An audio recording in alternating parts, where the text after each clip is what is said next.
Generative AI and business model disruption. The next corporate power shift. In the next few minutes, you're going to see why generative AI isn't just another technology trend. It's the biggest business model disruptor since the internet. Companies that fail to adapt won't lose profit. They'll lose relevance. Let's break down the real power shift happening right now. The death of traditional value chains. For decades, companies built value through scale, labor, and capital. Generative AI breaks that equation. A small team, or even a single founder, can now do what used to require entire departments.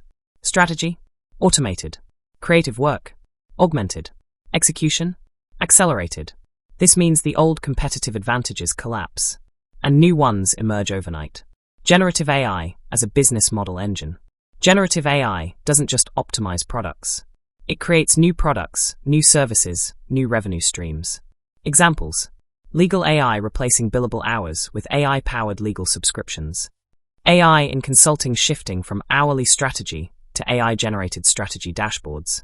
Media companies using AI agents to run 24/7 content production lines. AI isn't a tool. It's a business model generator. The rise of AI-native competitors. The real disruption isn't from big tech. It's from small, AI-native teams with near-zero marginal cost, automated workflows, superhuman iteration speeds, agents that handle entire business processes. AI-native startups don't beat incumbents with money. They beat them with velocity. The new skill, Agentic Leadership. Leaders must shift from managing people to orchestrating AI agents, automated systems, and algorithmic workflows. The next decade belongs to leaders who can design AI-driven workflows, let go of micromanagement, make decisions using AI-generated strategic foresight, build teams that integrate humans plus agents.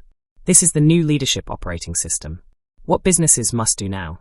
To stay relevant, companies must redesign workflows around AI agents, shift from labor scaling to intelligence scaling, create low-cost, AI-native product lines, use AI to personalize at a market of one scale, build strategic adaptability, not static plans. Those who master this create unfair advantage. Those who don't become case studies. We've entered a new economic era, one defined by generative intelligence, not human capacity. The question isn't whether AI will change your business. It's whether you'll lead the transformation or chase it.